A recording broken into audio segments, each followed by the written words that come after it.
이 한글을 깨우친 백성들의 모습이 떠오르면서 세종대왕이 생각이 났습니다.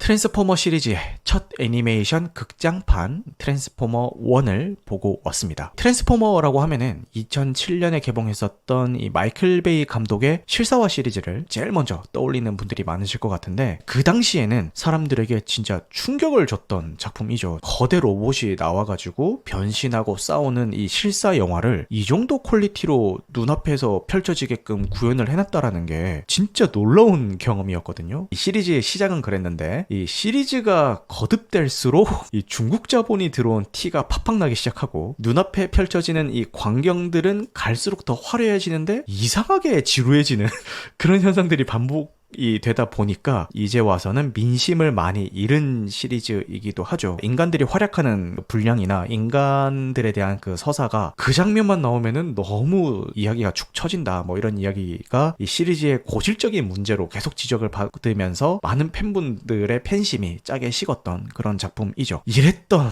이 트랜스포머가 극장판 3D 애니메이션으로 돌아온다고 하니까 많은 분들이 좀 기대 반 우려 반으로 이 작품을 기다렸던 것 같습니다. 저는 그냥 아무 생각도 없는 그런 작품이었고요. 근데 시사회 반응이 엄청 좋더라고요. 좀 찾아봤더니 더빙 배우진부터가 완전 화려했습니다. 일단 주인공인 옵티머스 프라임은 국내에는 토르와 햄시기로 알려져 있는 크리스 햄스워스가 맡았고요. 메가트론은 이터널스에서 파스토스를 연기했었던 브라이언 타이리 헨리, 그리고 범블비는 국내에서는 이제 조던 필과 콤비 코미디언으로 알려져 있는 키건 마이클 키, 그리고 오토바이로 변신하는 엘리타 역에는 스칼렛 요한슨. 와, 무슨 더빙 캐스팅만으로도 영화 한 편이 뚝딱인 그런 초호화 캐스팅인 거예요. 요 정도 캐스팅이면은 좀 볼만하겠다라는 생각이 들어서 감상을 했습니다.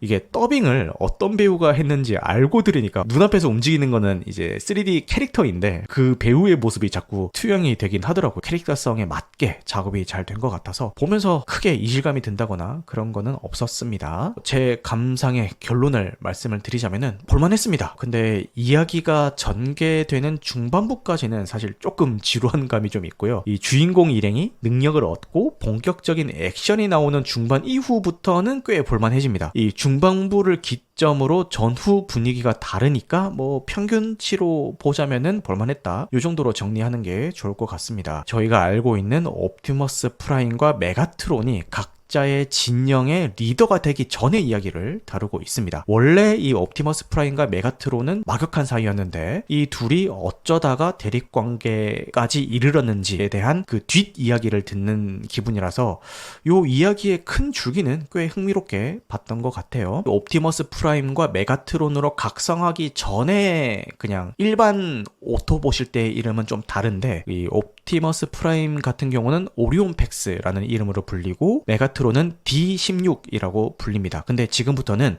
편의상 그냥 옵티머스 프라임과 메가트론이라고 쭉 이야기를 하겠습니다. 일단 이 둘은 꽤 친한 친구예요. 뭐 서로 어려울 때 도와주고, 뭐 서로의 취향을 알고, 뭐 소소한 선물도 주고받고, 뭐 이런 사이입니다. 그리고 변신 능력이 없는 오토봇이에요. 이 행성에서는 변신 능력이 없는 로봇은 광물을 캐는 노동자 계급입니다. 그런데 이 옵티머스 프라임은 현실에 안주하면 안 된다, 우리는 더 나은 삶을 살 수 있다라고 주장을 하면서 그들이 살고 있는 행성인 사이버트론을 다시 과거에 풍족했던 세상으로 바꿀 수 있다고 믿는 그런 캐릭터이고, 메가트론은 괜한 짓 하다가 오히려 현실이 나빠지기만 한다, 이상한 짓 하지 말고 그냥 현실에 충실하면서 살자라는 생각을 가진 그런 캐릭터예요. 뭐 따지고 들자면은 옵티머스 프라임이 좀 진보 성향이고 메가트론이 보수 성향이 되겠죠. 이 사이버트론이라는 그 행성에 지하 세계에서 살고 있는데 지상으로 나가는 게 금기시 되어 있어요. 위험한 곳이라고 하면서. 그런데 이 사이버트론이라는 행성을 다시 풍족하게 만들어줄 수 있는 유물이 지상에 있다라는 그 단서를 입수한 옵티머스 프라임이 지상으로 나가게 되면서 벌어지는 일들을 다루고 있는 작품입니다. 뭐 보면서 여러 가지 생각이 들었는데요. 근데 지금 이런 얘기하면은 너무 정치병자 같은 생각으로 좀 들리실 수가 있는데, 첫 번째는 이 지배자 계급에 있는 부류는 백성들이 똑똑해지는 거를 싫어한다라는 그런 문구가 제일 먼저 떠올랐던 것 같아요. 일단 영화의 첫 장면이 이 옵티머스 프라임이 도서관 같은데 몰래 잠입을 해가지고 거기에 있는 역사 데이터를 몰래 읽다가 경비원들에게 발각돼서 추격전을 벌이는 장면이란 말이에요. 영화의 시작이 이거예요. 처음에 볼 때는 그냥 아무 생각 없이 봤는데 영화를 다 보고 나니까 아니 역사 자료를 저렇게 통제구역에 숨겨놓은 이유를 알겠더라고요. 이 노동자 계급에 있는 오토봇들은 몰래 잠입해야지만 볼 수 있는 그 상황이 노동자들에게 역사와 지식을 통제하는 그 지배계층을 비유한 것 같더라고요. 아까 제가 변식 능력이 없는 오토봇들은 노동자 계급이라고 말씀을 드렸잖아요. 이 작품상에서 엄청 무시당하고 막 착취당하고 그런단 말이에요. 근데 알고 보니까 이 변식 능력이 없는 게 태생적인 게 아니라 이 지배계층에서 변식 능력을 주는 그 부품을 임의로 제거를 해버린 거였어요. 근데 이거를 까마득하게 모르고 우리는 변식 능력이 없으니까 그냥 노동자 계급이야 라고 순응하고 살아가고 있었던 거죠. 그래서 이 옵티머스 프라임을 주축으로 한 노동자들이 반기를 들면서 기득권 세력을 전복시키고 이 노동자들도 변신 능력을 얻게 되는 그런 장면이 나오는데 좀 많이 뜬금없는데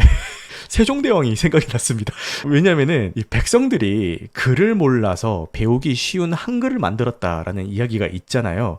근데 그 당시에 신하들의 반대가 굉장히 심했다라고 하더라고요. 이 백성들이 똑똑하면은 통제하기 힘들어진다라는 이유로 반대가 심했다라고 알고 있습니다. 이 변식 능력을 주는 부품들이 노동자들에게 장착이 되면서 이 각자 업그레이드가 되는 그 장면에서 이 한글을 깨우친 백성들의 모습이 떠오르면서 세종대왕이 생각이 났습니다. 너무 뜬금없죠? 노동자들이 지위 상승의 희망을 품지 못하도록 이 지배계층들이 가스라이팅하는 장면도 좀 인상적이었는데 이 미디어 매체를 통해서 희망을 선동하기도 하고요. 너희들도 신분 상승을 할 수 있다 이게 아니라 노동자 계급 안에서 열심히 할 수 있어 라는 식으로 이 희망을 선동하죠. 희망의 방향이 지위 상승 쪽으로 오지 않도록 다른 쪽으로 희망의 방향을 틀어버리면서 이제 선동하는 거죠. 그리고 주기적으로 레이싱 경주 같은 스포츠 경기를 열어서 이목을 좀 돌리기도 하고요. 이 레이싱 경기에 노동자 계급으로는 처음으로 이 옵티머스 프라임과 메가트론이 참여하게 되는데